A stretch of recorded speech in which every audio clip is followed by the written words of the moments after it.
رب زدنی علما۔ اعوذ باللہ من الشیطان الرجیم، بسم اللہ الرحمن الرحیم۔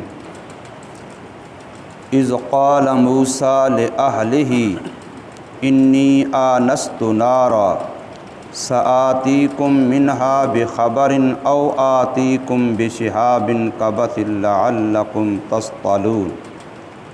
فلما جاءها نودی ان بورک من فی النار ومن حولها وسبحان اللہ رب العالمین۔ یا موسیٰ انہ انا اللہ العزیز الحکیم۔ وَأَلْقِ عَصَاكَ فَلَمَّا رَأَىٰ تَهْتَزُّ كَأَنَّهَا جَانٌّ وَلَّىٰ مُدْبِرًا وَلَمْ يُعَقِّبْ۔ يَا مُوسَىٰ لَا تَخَفْ إِنِّي لَا يَخَافُ لَدَيَّ الْمُرْسَلُونَ۔ صدق اللہ مولانا العظیم۔ یاد کیجئے جس وقت کہ فرمایا حضرت موسیٰ علیہ السلام نے اپنی اہلیہ کو، بے شک میں دیکھتا ہوں میں آگ، ابھی آتا ہوں میں تمہارے پاس اس آگ میں سے خبر کے ساتھ، یا آتا ہوں میں تمہارے ساتھ کسی آگ کے شعلہ و انگارے کے ساتھ تاکہ تم سیکو۔ پس جب آئے وہ اس آگ کے پاس تو آواز دی گئی، یہ کہ برکت دیا گیا ہے وہ جو اس آگ میں ہے اور وہ جو اس کے ارد گرد ہے، اور پاک ہے اللہ کی ذات جو تمام جہانوں کا پروردگار ہے۔ اے موسیٰ بے شک شان یہ ہے کہ میں اللہ ہوں جو غالب و حکمت والا ہوں، اور ڈال دیجئے اپنا عصا۔ پس جب دیکھا موسیٰ علیہ السلام نے اس عصا کو حرکت کر رہا ہے گویا کہ وہ سانپ ہے بڑا، تو پھرے وہ پشت دینے والے اور نہیں پیچھے دیکھا۔ اے موسیٰ نہ ڈریے، بے شک میں نہیں ڈرا اور خوف کھایا جاتا میرے طرف رسولوں اور نبیوں نے۔ سورہ نمل کی چند آیتیں آپ حضرات کے سامنے پڑھی ہیں، آیت نمبر 7 سے لے کر کے آیت نمبر 10 تک۔ اس میں حضرت موسیٰ علیہ السلام کے واقعہ میں سے کچھ حصہ نقل کیا گیا ہے، جس میں ہمارے لیے کچھ عبرت اور نصیحت ہے، جس کی وجہ سے یہ واقعہ یہاں نقل کیا گیا ہے۔ چونکہ قرآن مجید قصوں کی، کہانیوں کی، واقعات کی کتاب نہیں ہے کہ صرف واقعات سننا، قصے سننا سنانا مقصد ہو، بلکہ ایک ایک بات سے عبرت اور نصیحت دلانا مقصد ہے۔ حضرت موسیٰ علیہ السلام مصر کے اندر تھے اور اپنے کام میں شہر میں ہیں، دیکھا 2 آدمی لڑ رہے ہیں، ان میں سے ایک مظلوم نظر آتا ہے، دوسرا زیادتی کر رہا ہے۔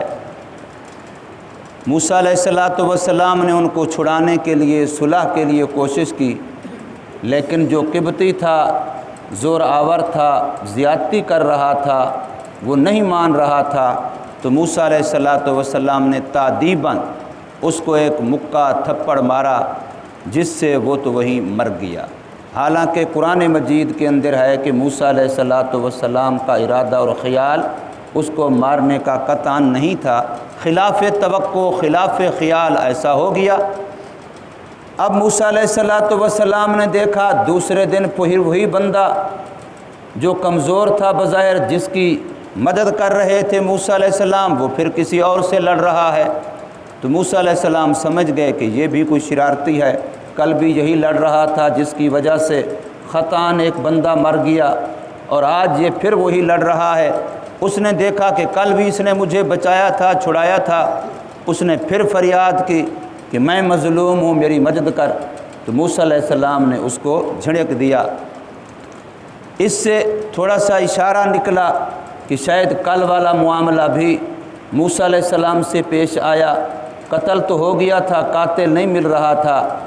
تو جب یہ بات اشارتاً معلوم ہو گئی کہ اس بندے نے کہا اچھا کل تو نے مجھے چھڑایا تھا، میری مدد کی تھی، آج تو نہیں کر رہا، تو اس سے لوگوں تک بات پہنچی، حتیٰ کہ حکومت تک پہنچی۔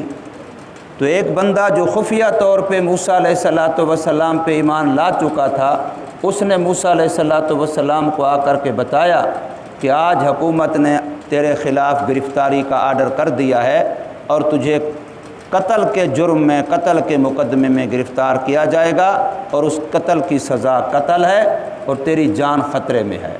تو موسیٰ علیہ السلام مصر سے بے سر و سامانی کی حالت میں، کوئی جہت و رخ کا پتہ بھی نہیں ہے کہ کس علاقے کی طرف جا رہا ہوں، اور ادھر کوئی جاننے والا، کوئی پہچاننے والا، کوئی واقف کار بھی نہیں ہے، لیکن جان بچانے کے لیے وہاں سے نکل پڑے۔ چونکہ موسیٰ علیہ السلام نے وہ جرم عمدن نہیں کیا تھا، وہ جرم ارادتاً نہیں کیا تھا، ورنہ اگر ارادتاً جرم کیا ہوتا تو انصاف کے لیے اپنے آپ کو پیش کرتے۔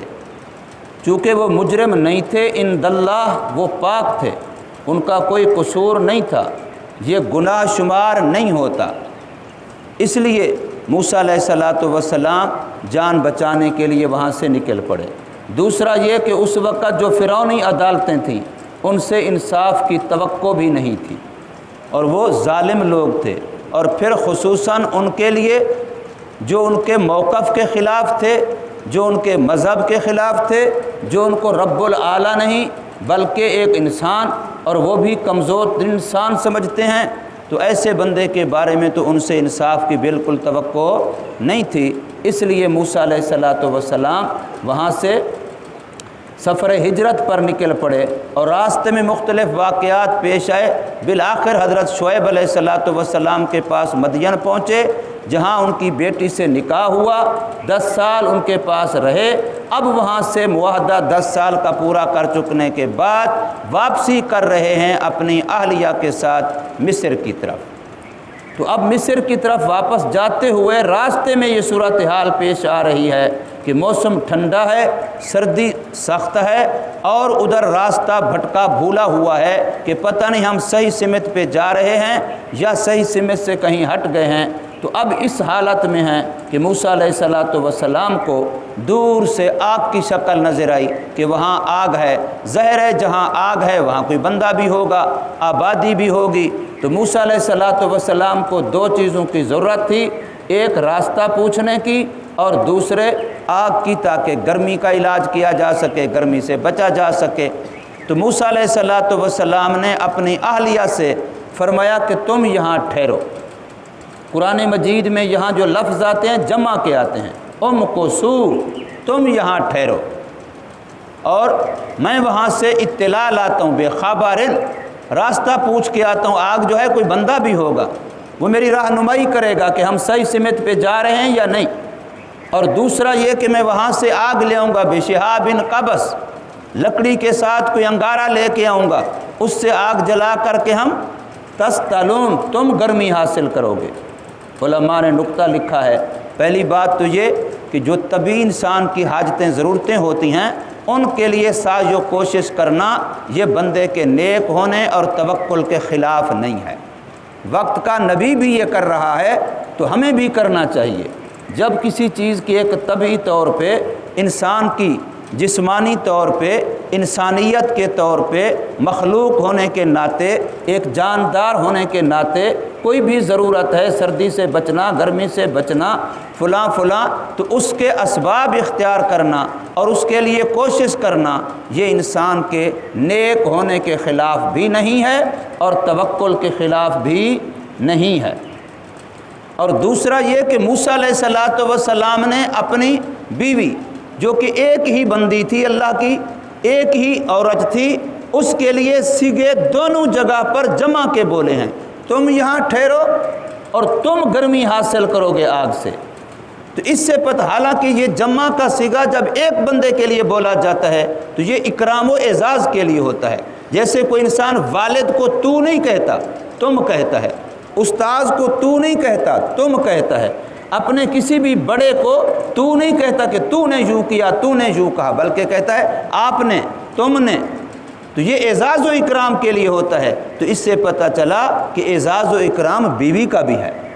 یہ نہیں ہے کہ بیوی بس ملازمہ ہے، نوکرانی ہے اور اس کا کوئی حق نہیں ہے، وہ ایک بھیڑ بکری ہے، تمہارے محتاط ہے، بلکہ اس کو عزت دینا اور اس کا اعزاز و اکرام اور اس کی حوصلہ افزائی اور اس کے ساتھ حسن سلوک، جیسا کہ حدیث پاک میں ہے، فرمایا تم میں سب سے اچھا وہی ہے جو اپنے گھر والوں کے ساتھ سب سے زیادہ اچھا ہے۔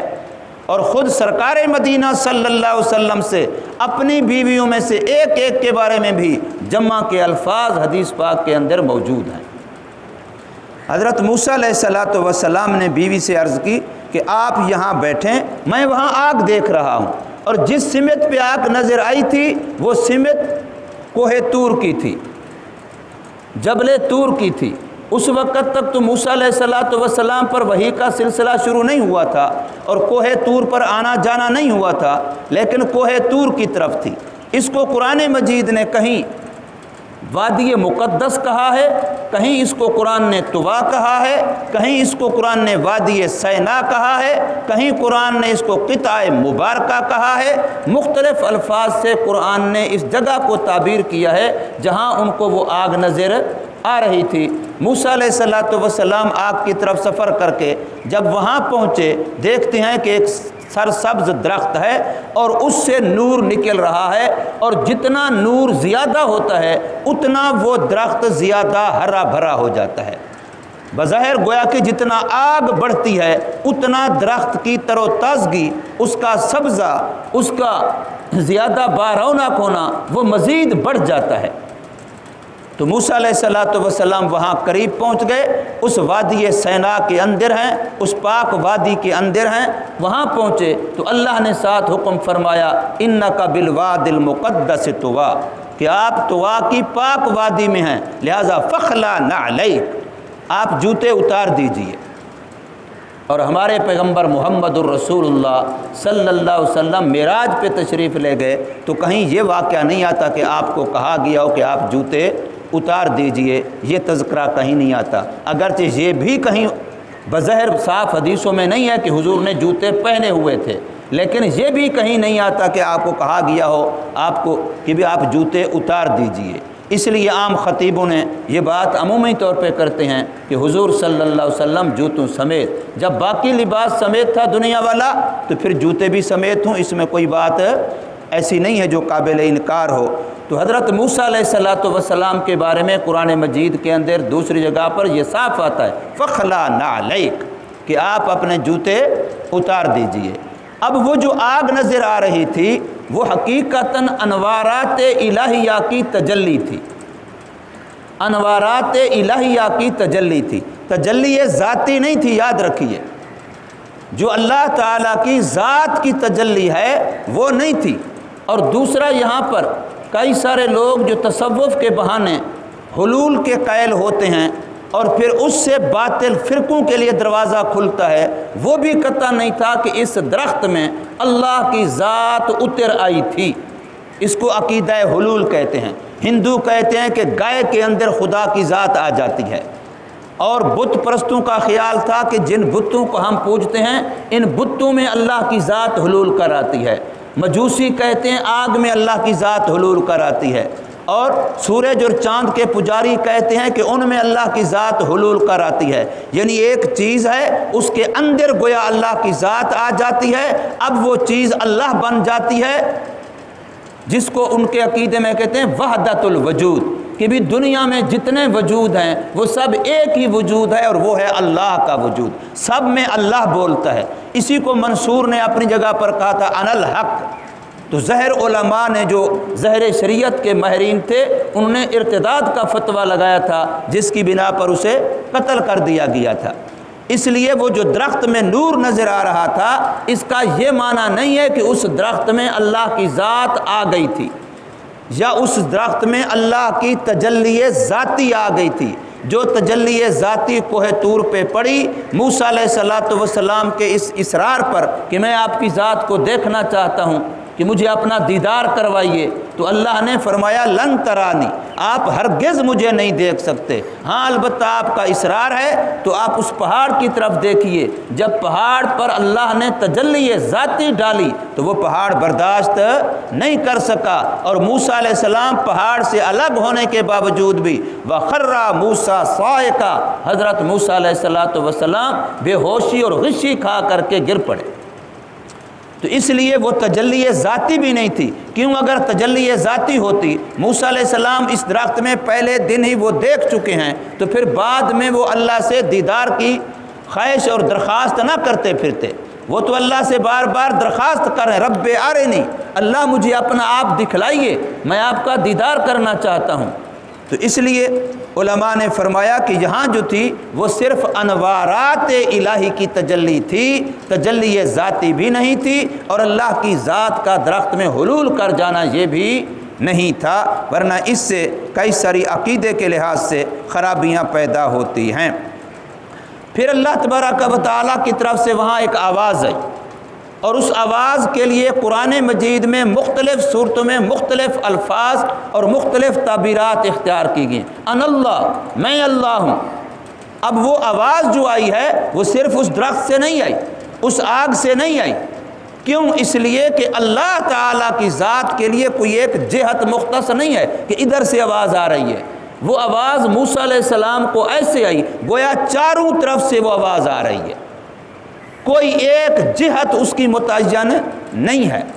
اللہ کی ذات کی نہ کوئی جہت متعین ہے، نہ کوئی رنگ متعین ہے کہ آگ کی شکل میں فلاں شکل میں، کوئی رنگ بھی نہیں، اس لیے وہ چاروں طرف سنی گئی۔ اور پھر وہ آواز موسیٰ علیہ السلام نے صرف کانوں سے نہیں سنی، پورے وجود کے روئیں روئیں بال بال گویا کہ وہ سن رہا تھا کہ ایسی آواز آ رہی ہے ان اللہ، کہ میں اللہ ہوں۔ اور یہ جو اللہ تبارک و تعالیٰ کی طرف سے موسیٰ علیہ السلام سے یہ فرمایا گیا کہ میں اللہ ہوں اور آپ فلاں جگہ پر ہیں، یہ موسیٰ علیہ السلام سے مانوسیت تھی۔ یہ موسیٰ علیہ السلام کے ساتھ گویا کہ دعا سلام ہو رہا ہے، جیسے دو بندے ملتے ہیں تو دعا سلام ہوتا ہے۔ معراج کے موقع پر سرکار مدینہ صلی اللہ علیہ وسلم تشریف لے گئے تو اللہ تبارک و تعالیٰ کی طرف سے ہم کلامی ہوئی جو ہم تشہد کے اندر پڑھتے ہیں۔ تو اس لیے یہاں بھی اللہ تعالیٰ کی طرف سے ایک تو یہ کہا گیا کہ میں اللہ ہوں، اور دوسری بات یہ کہی گئی کہ اس آگ میں جو ہے وہ بھی برکت والا ہے۔ جو آگ نظر آ رہی ہے، انوارات الہیہ کی آگ کی شکل میں نظر آ رہے ہیں، اس کے اندر جو ہے وہ بھی برکت والا ہے، اور اس کے پاس جو ہے وہ بھی برکت والا ہے۔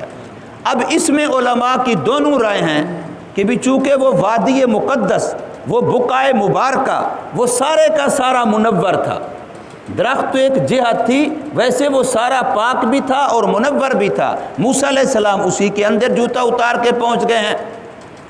اب من فی النار، اس سے مراد موسیٰ علیہ السلام ہیں، اور حولہا سے مراد ملائکہ ہیں، یا من فی النار سے مراد ملائکہ ہیں اور حولہا سے مراد موسیٰ علیہ السلام ہیں۔ یہ دونوں تفسیریں علماء نے کی ہیں۔ تو بہرحال موسیٰ علیہ السلام اور وہاں جو موجود فرشتے تھے ان کو کہا گیا ہے کہ موسیٰ علیہ السلام بھی برکت والے ہیں، اور جو یہاں فرشتے ہیں وہ بھی برکت والے ہیں۔ لیکن اللہ نے اس کی نفی کے لیے کہ اس کو خدا نہ سمجھ لینا، اس نور کو بھی خدا نہ سمجھ لینا، ان انوارات کو بھی خدا نہ سمجھ لینا، اس آگ کو بھی کہیں خدا نہ سمجھ لینا، اس درخت کو بھی کہیں خدا نہ سمجھ لینا، اللہ نے فرما دیا سبحان اللہ، اللہ کی ذات کسی رنگ سے، کسی جہت سے، کسی مکان سے پاک ذات ہے، لہٰذا ان چیزوں کو اللہ نہ سمجھ لینا۔